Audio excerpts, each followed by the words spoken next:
Huh? Well, hello there, young'uns.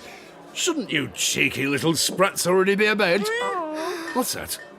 You want a supper-time story from old one-legged Lars, eh? All right. Just one afore bed. Gather round. But I don't want to hear no crying or whimpering this time. This is Bilgewater, after all, and even our bedtime tales have more than a little darkness in them. Right.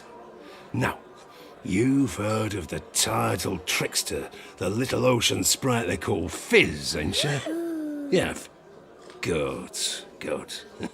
Well, this is a story about the time old Lars met him. What's that? Must have been fun. Well, what sort of stories you been told?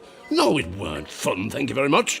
He's a malign little terror, that one, and you'll be lucky if you never cross paths with him in all your lives. But I'm getting ahead of myself.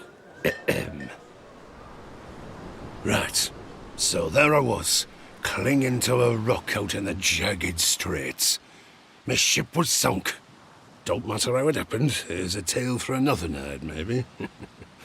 But that's as it was. I clung to that rock for 3 days and nights, with fins a-circling. And just when I was starting to give up all hope, he appeared. All I seen at first were those 2 big round eyes, pale as death, as they swam towards me. Them circling sharks took off right away, and no mistake. They was afeard of him, see, just as you all should be. Closer, and closer, and closer he came. I don't mind admitting, I was scared. But it'd shoot off them hungry fishes, so I dove into the sea and started swimming for Bilgewater as quick as you like. But every time I looks back, he was there, with those big eyes just peering at me.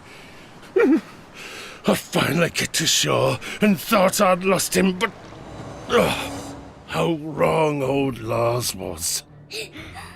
I got a room in a flea-ridden flophouse down Ratton way, but it didn't take long for me to realise I weren't alone.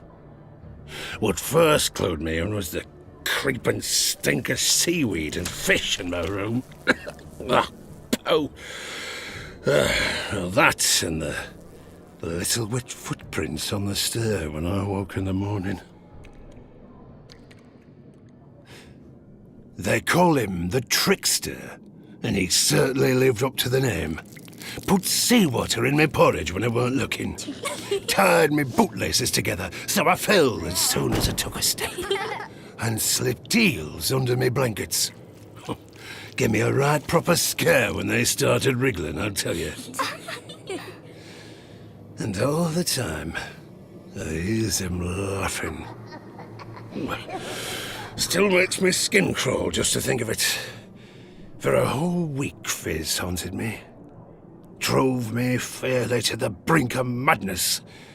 What do you want, you little monster? I screams. But on that final night, I woke. I heard his webbed feet flapping on the floor. Slap, slap, slap. Closer he came, and closer. This is it, I thought. He's come to end me once and for all, and I hid myself under the covers. Slap, slap, slap went his cold, wet feet. And then silence. I lay there, cowering for what must have been an hour afore I dared peek.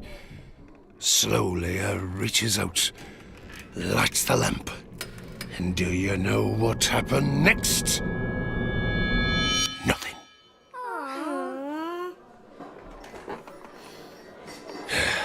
Aye, Fizz were gone at long last. But he left something for me on the wooden box beside my bed. A coin. A gold Kraken, no less. This Coin here, in fact. Look with your eyes, not with your hands. That's my lucky Kraken, you know. But I tell you, rather than make me happy, for I hadn't a penny to my name back then, the sight of that coin filled me with dread. 'Cause this were the very coin that our captain swore he tossed into the ocean on our way out of port. That was his offering to the bearded lady for safe passage, but the tidal trickster had took it. That was the reason our ship had sunk. That playful, hateful little imp, he doomed the whole crew, and done it with a wicked, fishy grin on his face. So, I tell you little sprats now, pray you never encounter him, 'cause while he might seem all fun and games, let me tell you now, he ain't. Now, off to bed with you, and pray you don't see no little wet footprints on the floorboards when you wake.